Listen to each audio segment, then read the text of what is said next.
Guys हमारे देश में ऐसे कई सारे रास्ते होते हैं जहाँ पे लोग दिन में जाना पसंद करते हैं। वहाँ से जाने को like if it is a short okay और ऐसे is a shortcut for your destination, तो वहाँ से जाना पसंद करते हैं, लेकिन रात में वहाँ से जाना कोई पसंद नहीं करता। नहीं, मैं आपको एक जगह के बारे में कई बार बता चुका हूँ, जैसे कि आर्य कॉलोनी। अगर एक गोरेगांव में रहा हुआ इंसान को अगर पवई जल्दी पहुँचना है तो वो घूम के जाने के बजाय आधी रात को भी आर्य कॉलोनी का जगह रास्ता चूज करेगा, लेकिन गाइस वो हटेड है। वैसे ही एक रास्ता आता है मुंबई और नासिक के बीच में, डिचकी मार्च पेज की बड़ा घाट है। ये कसारा घाट, ये जो नाम है यही एक काफ़ी ज़्यादा हिटेड चीज़ है। एक्चुअली वहाँ के लोगों के लिए, वहाँ के जो लोकल्स हैं वो तो ये मान्यता नहीं रखते, लेकिन वहाँ के जो ट्रैवलर्स होते हैं जो कि मुंबई से नासिक तक जाते हैं, वहाँ पे अक्सर ऐसा बताया जाता है कि जब आप गाड़ी से ट्रैवल करोगे, वहाँ पे विंडो से बाहर देखोगे तो आपको कुछ खास नज़र नहीं आएगा। जब आप अपने बैक मिरर में देखोगे तो आपको पक्का कोई ना कोई इंसान वहाँ पे दिखेगा बैक मिरर पे, जो कि आपकी गाड़ी की स्पीड को मैच करता हुआ भागेगा आपकी गाड़ी के पीछे हिटेड राइट। ऐसा ही गाइस ये जो हादसा है वह हुआ है, जिसके ऊपर आज हम लोग बात करने वाले हैं। ऐसी एक घटना लाइक मुंबई के रहने वाले मोहन और उसके पिता काजी के साथ भी हुआ था। उनको एक्चुअली मुंबई से नासिक जाना था एंड उनको पता नहीं था कि कसारा घाट में रात में ट्रैवल करना बहुत ज़्यादा मुश्किल होता है, बहुत ज़्यादा भारी होता है, क्योंकि जो कसारा घाट है वो पहले तो 20 किमी लंबा है और उसके साथ साथ वो हेटेड भी है। एंड गाइस उनको ये भी नहीं पता था कि वहाँ पे क्यों लोग रात में ट्रैवल करने से पहले 2 बार सोचते हैं हमेशा कि हम यहाँ से जाए या कोई और रास्ता ले लें, लॉन्ग टर्न ले लें एक यहाँ पे जाने से। अच्छा, लेकिन गाइस अब ये कहानी शुरू करने से पहले, अब ये वीडियो शुरू करने से पहले ऐसे ही और horror, mysterious and historical videos देखने के लिए सब्सक्राइब कर दीजिए इस चैनल को। एंड गाइस प्लीज़ कर दीजिए सब्सक्राइब, बिकॉज अभी हम लोग बहुत ही ज़्यादा नज़दीक है, लेकिन प्लीज़ कर दीजिए ताकि हम लोग हमारे गोल से थोड़ा सा नज़दीक आ सके। अब ये कहानी शुरू होती है। मोहन और उसका परिवार सालों से अंधेरी में रह रहा है। उनका नेटिव प्लेस बस नासिक है और वो लोग ना वहाँ पे आते जाते रहते थे, मोहन और उसके पिता काजी, लेकिन कई सालों से नहीं जा रहे हैं। मोहन अपनी पत्नी और अपने माँ बाप के साथ वहीं पे अंधेरे में रहा करता था, लेकिन अभी all of a sudden Mohan के पिता काजी को लाइक कॉल आता है नासिक से कि हम लोग यहाँ पे गाँव में हवन रख रहे हैं, आ जाओ जल्दी से, लाइक हमको तो चाहिए अभी के अभी यहाँ पे। एंड काजी ने बोला कि ऐसा हर बार हमें बुलाते हैं, लेकिन हम लोग जाते तो है नहीं, तो ये बार जाके आते हैं। उन्होंने मोहन को पूछा कि मोहन बेटा हम लोग जाके आते हैं। ये बार वहीं पे मोहन ने कहा कि अभी बहुत ज़्यादा काम है मुझे। उसने काम का बहाना दिया एंड इस बात को फुल टाल दिया एंड कहा कि अगली बार चले जाएंगे हम लोग। फिर कांजी ने कहा चलो ठीक है, एक ही रात की बात है, मैं खुद अकेले निकल जाऊंगा, आज रात को सुबह तक तो पहुंच ही जाऊंगा। और जब ये वाली बात मोहन की माँ ने सुनी तो फिर मोहन की माँ बहुत ज़्यादा गुस्से में आ गई। उसने बोला कि क्या तू हमेशा ऐसा ही करता रहता है, जा अपने पिता के साथ जाता क्यों नहीं है तू। मोहन ने कहा कि चलो ठीक है मैं चले जाता हूँ, लेकिन आप लोग नहीं आओगे। उसने यह अपनी पत्नी और अपनी माँ से कहा। उन्होंने कहा कि नहीं हम नहीं आएंगे, हम यहीं पर रहोगे, हम यहीं पर रहेंगे, आप लोग चले जाओ ठीक है। फिर उसके बाद काम से आने के बाद मोहन और उसके पिता कांजी ने बैग्स वगैरह पैक किए, गाड़ी में रखे और वो लोग निकल गए रातों रात। वो लोग रात को निकल गए। उसके बाद गाइस रास्ता बड़ा एकदम शांत सा था, ऐसा भी नहीं था कि बहुत ज़्यादा ट्रैफिक है वगैरह वगैरह।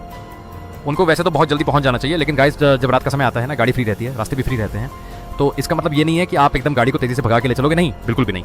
आपको हमेशा गाड़ी को देखकर चलाना पड़ता है। जब वहाँ पर अंधेरा भी मौजूद हो, जब अंधेरा हो तो आपको गाड़ी को संभल के चलाना चाहिए, जो कि मोहन भी कर रहा था। लेकिन वो बहुत ज़्यादा फ्रस्ट्रेटेड भी था कि भाई क्या यार, पूरा दिन भर मैंने काम किया हूँ और अभी मेरे को रात को इतना ज़्यादा ट्रैवल करना पड़ेगा 40 घंटे के लिए यहाँ पे, तो वो बहुत ज़्यादा फ्रस्ट्रेटेड था। और वहीं भी दूसरी तरफ जो कांजी थे वो मस्त एकदम पुराने गाने लगा के बैठे हुए थे, फुल चिल कर रहे थे। बट ऐसे करते करते उन्होंने हाईवे पकड़ लिया था। गाइस अभी कहीं पे बाथरूम का ब्रेक, कहीं पे खाने का ब्रेक, तो कहीं पे रेस्ट लेने के बहाने वो लोग रुक रहे थे। एंड उसके साथ साथ वो लोग कसारा घाट के नज़दीक भी आ रहे थे। अब बात ऐसी हो गई थी कि जो मोहन के पिता थे वो तो अभी एकदम टोटली सो चुके थे एंड रास्ते पर बहुत ज़्यादा एकदम सुनसान था, एकदम अंधेरा है, बारिश भी जस्ट अभी अभी होकर हटी है, तो मोहन बहुत ज़्यादा ध्यान से चला रहा था। अभी गाड़ी एकदम रात है, लेकिन गाइस अभी ऐसा लग रहा था कि उस पूरे घाट में ना कोई है ही नहीं, लेकिन काफ़ी समय हो चुका था। मोहन देख रहा है कि ना आगे कोई है ना मेरे पीछे कोई है, पूरे घाट में क्या सिर्फ मैं ही अकेला हूँ, और ऐसे सोच के वो उस गाड़ी को चला रहा था। गाइस अभी कुछ देर बाद मोहन को भी बहुत तेज़ी से नींद आने लग गई, क्योंकि गाइस देखो एक सिंपल सी बात है, अगर कोई आपके पैसेंजर सीट पर बैठा हुआ होता है एंड वो भी सो रहा होता है और ये आधी रात का समय था, तो नींद आना तो बहुत ज़्यादा लाजमी था। नींद आ रही थी अभी मोहन को बहुत ज़्यादा, लेकिन उसने देखा कि अगर रास्ता इतना ज़्यादा खाली है तो थोड़ा सा गाड़ी में तेज़ भगा सकता हूँ, इसमें कोई दिक्कत नहीं होगी। उसने गाड़ी को एकदम तेज़ी से चलाना भी शुरू कर दिया था, एकदम तेज़ी से उसने शुरू कर दिया था।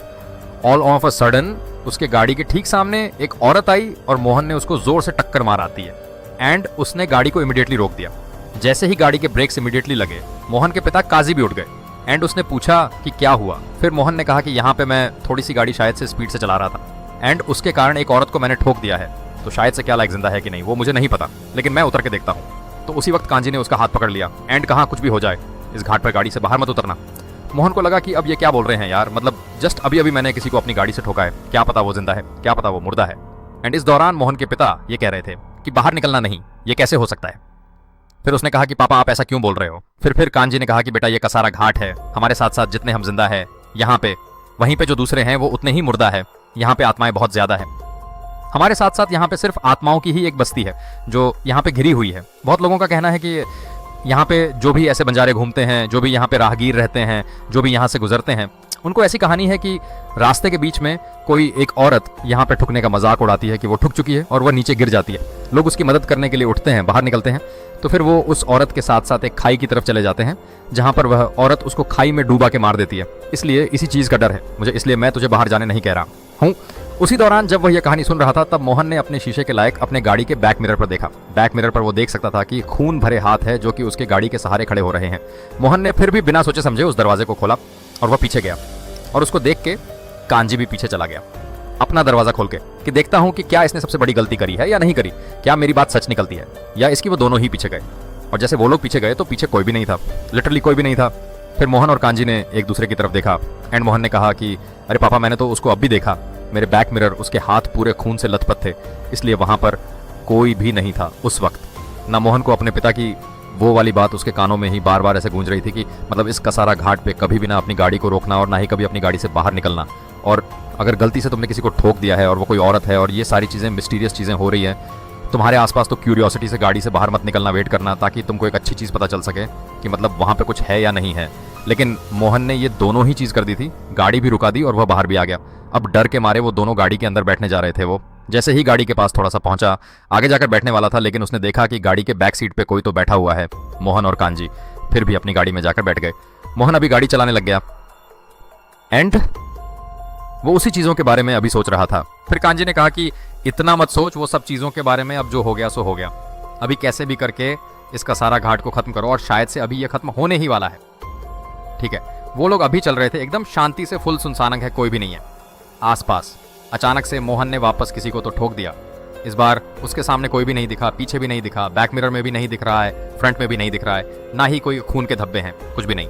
वो इमीडिएटली गाड़ी से बाहर निकला, उसने अपने सारे टायर्स को चेक किया, कोई भी टायर पंक्चर नहीं था। फिर मैंने ठोका किस चीज़ को जिसकी आवाज़ आई। अभी फिर उसके करीब में ही देखा कि वहीं पे एक औरत भी बैठी हुई है, उसके गाड़ी के नज़दीक रो रही थी, वो सफ़ेद साड़ी पहनी थी। उसने फिर मोहन को याद आया कि यह वही औरत है जिसको मैंने अभी कुछ किलोमीटर पहले ठोका था, लेकिन ये यहाँ पे क्या कर रही है। फिर मोहन उसके पास जाने लगा धीरे धीरे करके, लेकिन मोहन इससे पहले आगे बढ़े। कांजी ने पीछे से आवाज़ लगाई और उसने कहा कि फ़ौरन आके गाड़ी में बैठ। फिर मोहन ने उसकी तरफ देखा, कांजी की तरफ। फिर वो जो औरत थी उसका भी ध्यान भटक गया। यह सुनते ही उस औरत ने अभी अपना सर उठाया, लेकिन गाइस सर उठाने के लिए कुछ था ही नहीं। She was a headless women, उसका सर था ही नहीं, सिर्फ उसका धड़ था एक सफ़ेद साथी में लिपटा हुआ। यह देख के दोनों बहुत ज़्यादा डर गए।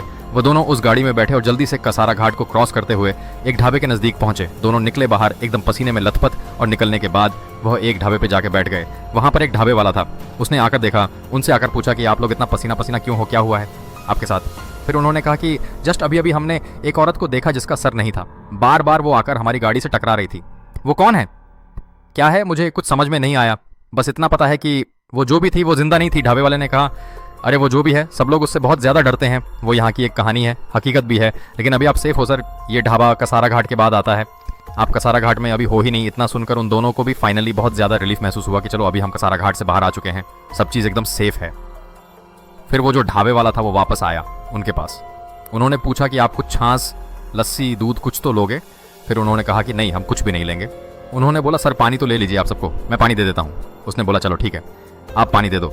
चलो वो आया, एक गिलास दिया, मोहन के हाथ में एक गिलास दिया, कांजी के हाथ में। वो लोग वो अभी पी रहे थे।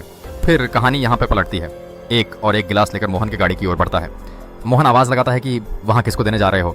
फिर वो ढाबे वाला कहता है कि आपकी गाड़ी के बैक सीट पर जो मैडम बैठी है उनको भी तो पानी देना होगा ना। वहीं पर मोहन और कांजी ने अपना ग्लास फेंका और वहाँ से भाग निकले। गाइस इस वीडियो के अंत में मैं आपसे बस इतना ही कहना चाहूँगा कि है हमारे देश में बहुत सारे ऐसे रास्ते हैं जहाँ पर लोग दिन में ट्रैवल करते हैं, शाम में करते हैं, लेकिन आधी रात में नहीं करना पसंद करते, बिकॉज उनको उसकी कहानी ऑलरेडी पता होती है कि यहाँ पे जाने के बाद मुझे कुछ नहीं मिलेगा, सिर्फ खौफ मिलेगा। गाइस ये जो भूत प्रेत जादू टोना होता है ना, वो सबके सब रियल होते हैं। जब लोगों के एक्सीडेंट्स होते हैं, एक अननेचुरल मौत होती है, उस वजह से उनकी जो जान है, उनकी जो रूह है, वो वहीं पे एक जगह पे अटक जाती है एंड लोगों को अपनी कहानी बार बार दिखाती रहती है, और यही चीज़ वहाँ पे भी होती है। तो इन चीज़ों से चौकन्ने रहिए, ऐसे रास्तों से आधी रात में मत ट्रैवल किया कीजिए, या तो रात में ट्रैवल ही मत किया कीजिए, वरना हो सकता है कि अभी भी शायद से आप एक ऐसे सफ़र पर हो जहाँ पर इर्द गिर्द किसी ना किसी की कहानी भट